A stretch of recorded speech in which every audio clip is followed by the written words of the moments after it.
28 ফেব্রুয়ারি পশ্চিমবঙ্গে চূড়ান্ত ভোটার তালিকা প্রকাশ করা কার্যত অসম্ভব। এখনো স্ক্রুটিনির কাজ বাকি। তার সঙ্গে মমতা বন্দ্যোপাধ্যায়ের করা মামলায় সুপ্রিম কোর্টের বেনজির নির্দেশ। যুক্তিগ্রাহ্য তথ্য বিভ্রাটের নথি খতিয়ে দেখবেন জুডিশিয়াল অফিসাররা। অর্থাৎ ভোটার তালিকা প্রকাশের দেরি, বিধানসভা ভোটেও দেরি।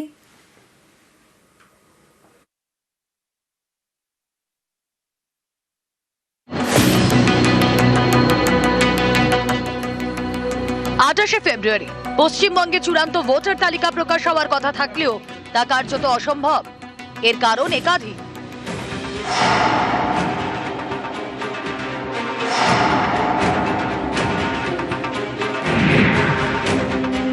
শুক্রবার পর্যন্ত নানা জেলায় নথি সংক্রান্ত অভিযোগের নিষ্পত্তি করা যায়নি। বহু ভোটার শুনানির সময় যে নথি জমা দিয়েছেন তা কমিশনের তালিকা অনুযায়ী নয়। এই অসঙ্গতি চিহ্নিত করে নথি ফেরত পাঠানো হচ্ছে জেলা নির্বাচনী আধিকারিকদের কাছে। এটা মাইক্রো অবজারভারদের সুপার যাচাই প্রক্রিয়া।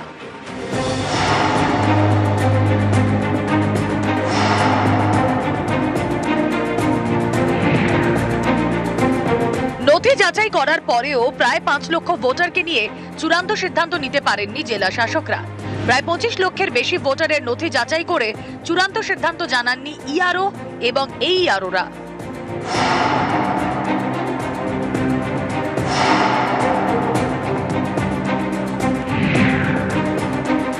কমিশন মনে করছে এখনো প্রায় 30 লক্ষ ভোটারের নথি ফের যাচাই করা প্রয়োজন। সব মিলিয়ে প্রায় 60 লক্ষ ভোটারকে নিয়ে নানা অভিযোগের এখনো নিষ্পত্তি হয়নি। এই পরিস্থিতিতে পশ্চিমবঙ্গের মুখ্য নির্বাচনী আধিকারিক মনোজ কুমার আগরওয়ালের বক্তব্য, কাজ শেষ না হলে সময় বাড়ানো হবে। এই পরিস্থিতিতে যোগ হয়েছে আরো একটি বিষয়, সুপ্রিম কোর্টের বেনজির নির্দেশ। মমতা বন্দ্যোপাধ্যায়ের করা এসআইআর মামলায় শুক্রবার শীর্ষ আদালতের নির্দেশ, যুক্তিগ্রাহ্য তথ্য বিভ্রাটের নথি খতিয়ে দেখবেন জুডিশিয়াল অফিসাররা। জুডিশিয়াল অফিসারদের বাছাই করবেন কলকাতা হাইকোর্টের প্রধান বিচারপতি। এই নিয়ে শনিবার তিনি বৈঠক করবেন পশ্চিমবঙ্গের সিইও এবং নোডাল অফিসারের সঙ্গে। এই পরিস্থিতিতে এটা স্পষ্ট যে 28 ফেব্রুয়ারি চূড়ান্ত ভোটার তালিকা প্রকাশ কার্যত অসম্ভব। অর্থাৎ ভোটার তালিকা দেরিতে, ভোটও দেরিতে। এখন এটাই সবথেকে বড় প্রশ্ন, এত সংখ্যক ভোটারের নথির অভিযোগের নিষ্পত্তি আদৌ সম্ভব শনিবারের মধ্যে, নাকি এর জন্য ফের সময়সীমা বাড়ানোর আবেদন রাজ্যের মুখ্য নির্বাচনী আধিকারিককে করতে হবে জাতীয় নির্বাচন কমিশনের কাছে? যদিও রাজ্যের মুখ্য নির্বাচনী আধিকারিক স্পষ্টভাবে জানিয়ে দিয়েছেন সময় প্রয়োজন হলে সময় বাড়াতে হবে। ক্যামেরায় কুণাল চৌধুরীর সঙ্গে সোমরাজ বন্দ্যোপাধ্যায়, নিউজ 18 বাংলা, কলকাতা। এসআইআর এর চরম উদ্বেগে পানিহাটির ভোটার। 2002 এর ভোটার লিস্টে নাম থাকলেও জোটেনি এসআইআর ফর্ম। অভিযোগ, বারবার আবেদনের পরও সহযোগিতা করেননি বিএলও। তাই এসআইআর এর নাম বাদের আশঙ্কায় বিশেষভাবে সক্ষম মহিলা। 2002 সালে নাম থাকাকালেও আমার ফর্ম আসেনি, লিস্টে নাম আছে। এসআইআর এর ফর্ম তো পাইনি আমি। বিএলও বলছে আজ না কাল, কাল না পরশু। আমার নামটা কেটে দেওয়া হলো কেন, কি কারণে আমি ফর্মটা পেলাম না? 80 সাল থেকে আমি ভোট দিই, কেটে দিল। আমি খুব আতঙ্কিত, ভয়ে আছি, হাঁটতে পারি না, চলতে পারি না। তারা তো আমাকে, তাদের কাছে সাহায্য চাইছি, তারা কোনো রকম আমাকে সাহায্য করছে না। কাউন্সিলরকে জানিয়েছি, 30 নম্বর ওয়ার্ড। আমি জায়গা পরিবর্তন করেছি, সেখানেও আমি গেছি, কিন্তু তারা কেউ আমাকে কোনো রকম গুরুত্ব দিচ্ছে না। আমি কি সামনে বিধানসভায় ভোট দিতে পারবো না? 2002 এর লিস্টে নাম থাকলেও কেন দেওয়া হলো না ফর্ম? এসআইআর ফর্ম না মেলায় সাহায্য করা সম্ভব নয় বলে সাফাই বিএলও। ওনার নামে ফর্ম আসেনি, তাই আমি দিতে পারিনি, ওনাকে বলেছি তো। এটা কি নির্বাচন কমিশনের তরফ থেকে কোনো সমস্যা হয়েছে? আমি তো বলতে পারবো না। আমার কাছে যে কজন ফর্ম এসছে আমি প্রত্যেককে দিয়েছি, প্রত্যেককে প্রচুর প্রচুর সহযোগিতা করেছি, আমাকেও সেটা বলেছে। 5 মাসের ব্যবধান, আর 5 মাসের ব্যবধানে 2 ছেলের জন্ম। হ্যাঁ, এসআইআর এর সুপার চেকিং এ চোখ কপালে উঠেছে কমিশনের। এসআইআর এ দেওয়া তথ্যে ভাঙড়ের এক বাসিন্দার 8 সন্তান রয়েছে। ফর্মে দেওয়া যে তথ্য সে অনুযায়ী ওই ব্যক্তির 2 ছেলের জন্ম তারিখের ব্যবধান মাত্র 5 মাস। 1989 এর অগস্টে এক ছেলের জন্ম হয়, ঠিক 5 মাস পর 1990 এর জানুয়ারিতে ওই ব্যক্তির আরো এক ছেলের জন্ম। এসআইআর প্রক্রিয়ায় রোল অবজারভারের হাতে চাঞ্চল্যকর তথ্য। ভাঙড়ের বাসিন্দার 8 সন্তানের বয়সের ফারাকে বিস্তর গরমিল রয়েছে। কিভাবে 5 মাসের ব্যবধানে 2 ছেলের জন্ম হতে পারে? ইআরও এইআরওর কাছে রিপোর্ট তলব কমিশনের।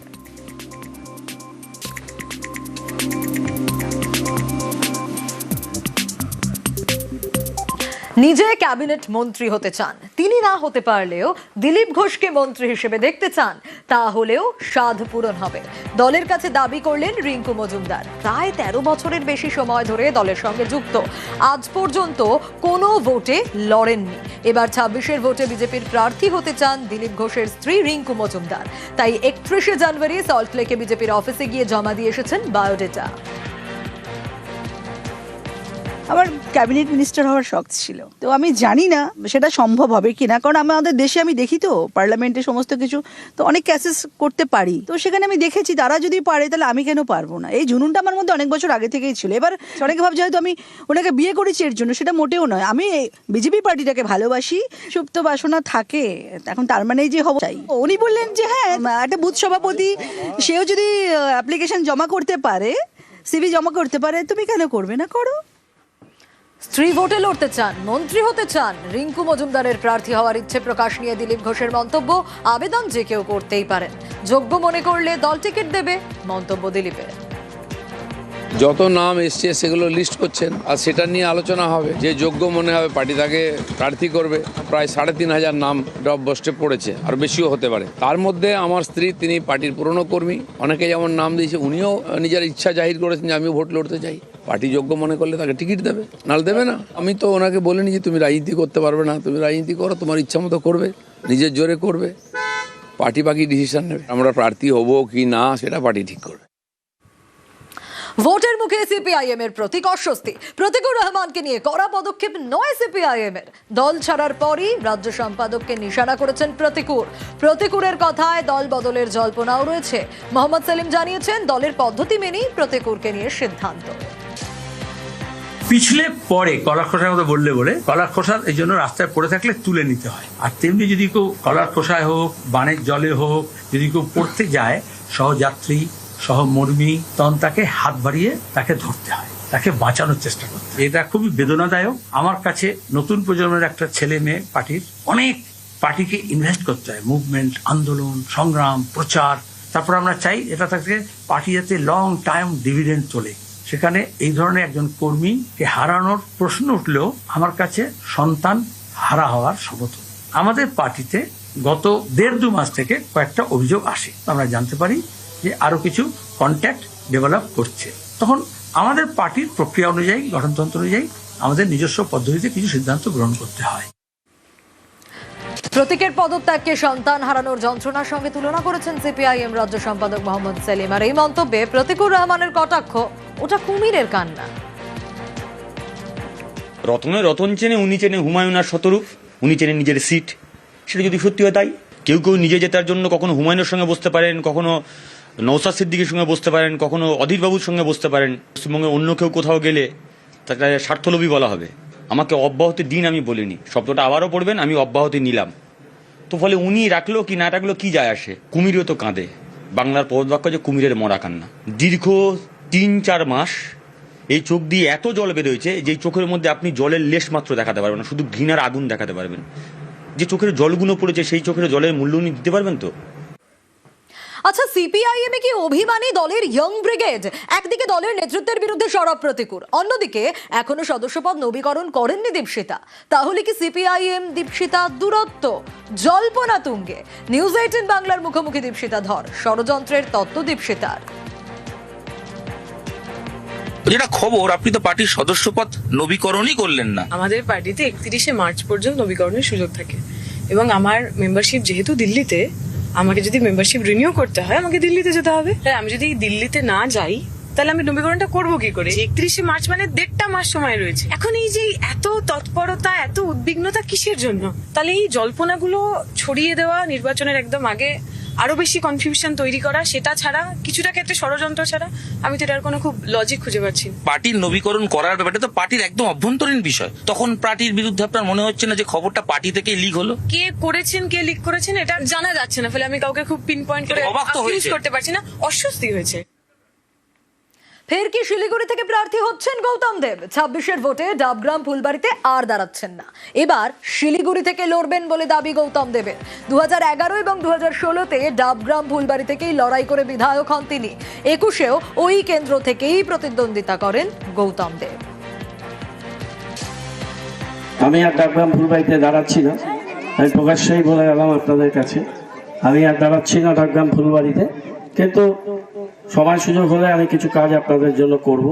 যিনি ক্যান্ডিডেট হবে তাকে আপনারা ভোট দেবেন, জোড়া ফুলকে ভোট দেবেন, তৃণমূলকে জেতাবেন, এইটুকুন আবেদন রাখবো। আমি শিলিগুড়ির দিকে চলে যাচ্ছি, আমার জন্মভূমিতে ফিরে যাচ্ছি। দুয়ারে রেশনকে ব্লিঙ্কেটের সঙ্গে তুলনা বিচারপতির। গ্রাহকের বাড়িতে রেশনে অসুবিধে কোথায়? ডিলারদের প্রশ্ন সুপ্রিম কোর্টের বিচারপতির।